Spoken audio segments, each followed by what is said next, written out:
Hello and welcome back to the Rear Winging It podcast. This is episode 3 and the season is underway. I am one of your hosts, Harry Mckay, and I'm joined by... Ellie Ledwell. I'm Mitchell Mennell. So, first race of the season, Bahrain. First impressions, Ellie. I was a bit underwhelmed, if I'm being honest. I know a lot of people were like talking about the closer racing and stuff, but for me it felt a bit slow. Yeah. The cars are slower.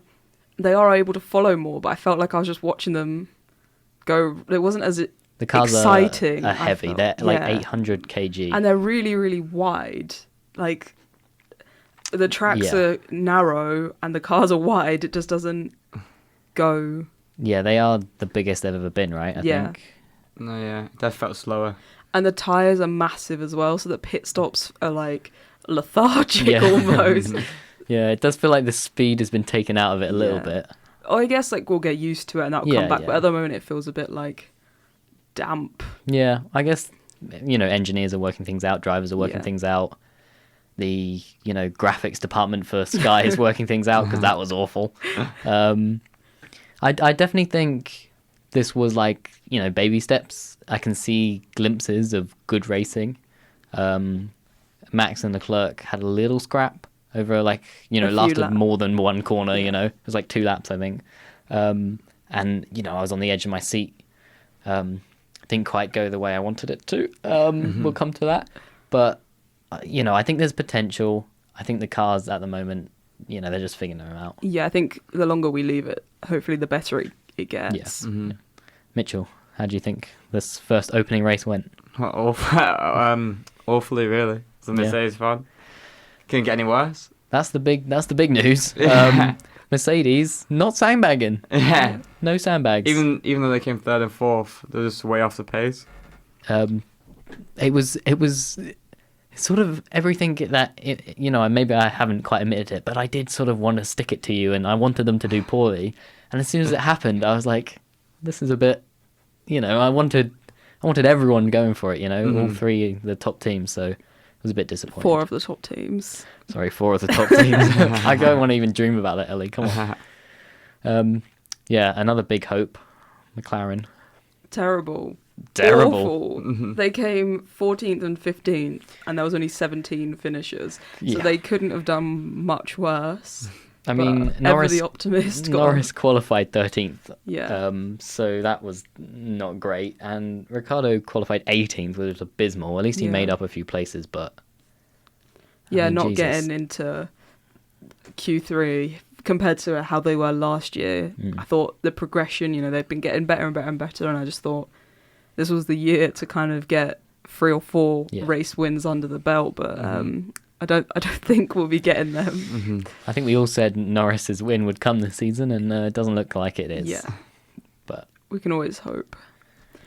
Red Bull though, didn't finish. Didn't finish. I was expecting a slower car because of all the development that went in last season's car, but I mean the pace is there. But 3 out of 4 Red Bull engine cars blew up. Yes. Not just, blew up. I mean, it seems like it was a fuel issue. So, engine reliability can be changed, but the actual engines are frozen. As a new engine manufacturer, though, this was always a worry. Yeah. And I'd rather have a fast engine that's broken than a slow engine that's okay. Because especially at the moment, you can fix reliability. You can't fix a slow engine. But you can't win a championship with 10 races. The dream's dead already. when everyone else is finishing 23 races and you're only finishing half of them. Guys, I am a Ferrari fan now. I think we all are. I'm going to wear red. Yeah. So let's talk about... we've talked about some of the surprises of being slower, I guess. The biggest surprise, none of us put them that high. Haas, baby. That's where it's at. The Ferrari engine is something else this year. It's been good before, but that was illegal. So let's hope it's within the regulations this year. But the Haas, don't know what they've been doing, but obviously they didn't develop last year, so they have had, I guess, twice the time. Yeah, almost 2 years I think they've been working on this car. I know Mazepin, so Mazepin helps. Magnussen back, qualified 10th. Everyone was like, Damn. this could be the real deal, you know. Finished ninth. Finished ninth. So solid points. First points in 2 years, 3 years, something like that. So Very not impressive. a bad day for Haas. Oh no, finished fifth. Fifth, this race, yeah. Sorry. Yeah. I was a bit confused. Finished fifth. So, even better, really. Even better, yeah, to be the best of the rest, I guess. Mercedes seem to be in their own little no man's land, but Haas coming up best of the rest is very surprising. And Kevin Magnussen, on his return, did a very good job. Yeah, having not been in the Formula One car for a year, it's quite impressive to come back and, have as good as a result as he did. Yeah, he's obviously a very experienced driver, though, so he has the race experience in Formula One, which maybe Mazepin and Mick Schumacher were missing for the Haas last year without having the experience behind him. Definitely. And Schumacher, I will say, he got hit by Ocon. I think it was the opening lap or right at the start. Did Ocon get a penalty? He got a penalty, yeah. So, that's going to have some effect. But Schumacher's driving seemed a lot better than last year, with a better car helps. So hopefully we'll see both of them fighting for the points. I was also impressed by Bottas in the Alfa, obviously changed team, Alfa Romeo, and coming in sixth, I thought was a very good job.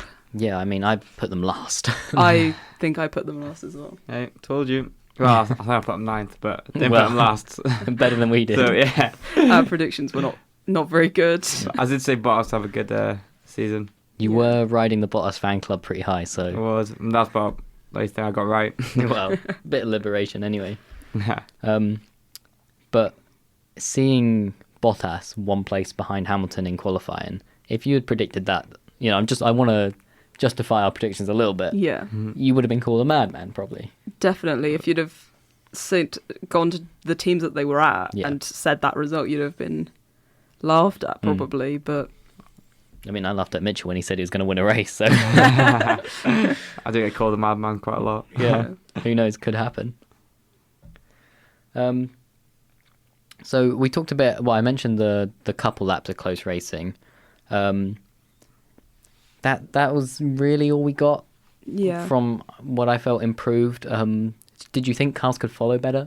I did, but in a way I felt like that made it too much of an advantage because you can follow and then get the DRS, and then it felt like repetitive almost, that you follow, you get the DRS, you overtake, then the other person follows, gets DRS, overtakes. It just felt like... a bit of a slingshot style yo-yo. A yo-yo, definitely. Because... Max, didn't he seemed to kept, he'd overtake, and then Leclerc just overtook again, literally the next corner with the DRS, and Max did the same thing twice. Yes. And then locked up and couldn't retake the lead. Maybe with the new regulations, DRS is too big of a help, because they can follow so easily. I think it's giving them too much of an advantage. Because I definitely, it feels like that, but then we had some DNFs and safety cars, and maybe there wasn't enough time to show it. But when that DRS isn't there, it's sort of everyone's just waiting for it, and whether that's the drivers knowing it's coming, so they're not going to push. Yeah. Whether that's the cars still cannot overtake without DRS properly, I don't know. Because you don't want the dependence on the DRS, but the aim should be to remove it. We were promised closer racing, and there was still a very, very big gap between the teams, which I think left, like, I know obviously that's always going to happen, different interpretations of the rules, but it just made it feel a bit, what was the point in changing if this is all we got? But I'm hoping once teams figure it out, like there could be big issues, like the porpoising, for example, massive issue. From testing to now, some teams are getting a handle on it. That could be all that, Mercedes, for example, need to be right up there. Yeah. Just have to wait and see, I guess. I think throughout the season there will be massive development. Yeah, it's going to be a development war, really. Probably for this season is going to be a Red Bull Ferrari development war, and then the Mercedes. I mean, maybe some of these other teams. I reckon they'll just get closer to that gap, and then the rest of the field. I mean, it could turn right around. If Haas don't develop as much, maybe they will be last. Maybe we'll be vindicated. We'll be right. We're sitting here now, but when it comes to November, December, we'll be the ones laughing. So let's have a think about our driver of the day. I know there's a big vote, but I never really feel that matches what I think. I think that the fans, if you have a lot of fans, then you're always going to... Like Max Verstappen, I feel like the whole of the Netherlands is just voting for him. Every time. Ellie?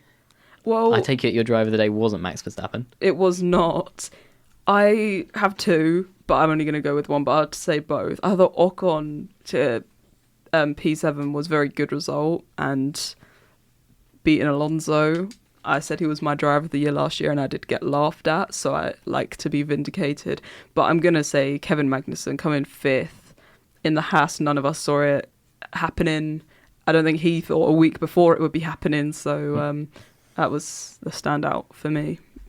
Yeah, I think, really, if we were all being honest, K-Mag is the driver of the day. Sure. I can't remember who actually got voted for it, but I imagine... It was Leclerc. Oh, it was Leclerc, yeah. No, yeah, I think he deserved it as well. Mm-hmm. Would you say he's your driver of the day, or you got someone else in mind? No, yeah, I'll go Leclerc. Yeah. Yeah, Leclerc. Come in with a new car, win the first race of the season. First season. 1-2 as well for Ferrari. It looked strong. It looked very strong. Worrying. Could be this year. Hopefully it's not a landslide. Yeah. Yeah, we don't want them to run away with it. Oh, yeah. I'd be more than happy for him to win. And even if he won every race, as long as when you look a bit closer, I quite like it to be Max, but, it'd be even better if it was Max, Hamilton, Russell, Norris. If people are scrapping for wins every race, then I think we all win, really. Yes, definitely. That's what we all said, isn't it? Even if Leclerc is actually the winner. We want the most amount of winners, most amount of poles, podiums, whatever. Yeah. We just want a bit more variety, I guess. I'm surprised you didn't say Hamilton for your driver of the day, because somehow... 2 hours, I can't really remember the race. P3 in that Mercedes, due to the Red Bull DNFs. Because of Red Bull, I guess. Yeah. It wasn't his, driving to be... No. But the car's not good enough anyway, so... But yeah, exactly. It's not nice to look at, and I don't think it's very nice to drive either, so I don't think... I should have get to Hamilton, because he's definitely not getting it in Saudi. Yeah. For sure, so... Well, I can't remember who said Russell was going to beat Hamilton. Did any of us say that? For the whole year? Over the year. Don't think I said that. I feel like I might have said it, but I can't remember. 3rd and 4th this race, obviously, with Hamilton on the podium. So, close. Very close. Not a lot of racing between the two, but I have to see how that develops. I hope that team orders doesn't come into play too much, trying to get Hamilton a win, letting him overtake and stuff. I hope that they do let them race. And I think if they are fighting for 3, 4, 5, 6, those kind of, I think the team orders will be less. If there's no hope of a championship, you might as well let them fight, get the good publicity from that. Yeah. But we'll see. Doesn't always work out that way. Fingers crossed. My driver of the day, got to be Leclerc, I think. I mean, he put it on spot number 1 in qualifying, kept it, held off Max. Signs, very impressive signs. I think he's going to be a solid number 2, pushing Leclerc all the way to the end of the season. So, I mean, I hope he snags a win, just like I hope Perez gets one, but have to wait and see. I think that the teammates will be very important if it is a close battle between the top teams. Like, obviously, the Red Bulls didn't finish, but we assume that they will become more competitive. And I think Sainz and Perez, they need to be performing to a very high level to make sure that the team's getting as many points as they can. Yeah. Doesn't really matter if Leclerc and Sainz are getting 1 too. No, that's true. And it doesn't matter if the Red Bull blows up every time. Yeah. But I don't know. I think I think the reliability issues will be fixed. You know, hopefully tomorrow. Hopefully, realistically, maybe in a few races' time. But yeah, 3 out of your 4 Red Bull engines. Yeah. I mean, it was a sleepless night for me, let alone the mechanics. If not, you'd be down the factory in Milton Keynes, like Yeah. protesting or something. Build a better car. Right. Any closing thoughts on the opening race of the season? I just hope it gets a bit better. Anything from you, Mitchell? Nah, No. I would say it was I had the weight of, you know, millions of fans' expectations on it, and it was okay. It was an okay start. Just okay. I missed the opening race being in Australia. Same. 2 races time we'll be there, but let's hope that's the beginning of the actual season and Red Bull will start winning. That's my final thoughts. Thank you all for listening, and next time we'll be looking at the Saudi Arabian Grand Prix. It was a pretty decisive race in the championship last time. Let's see what it's like this time.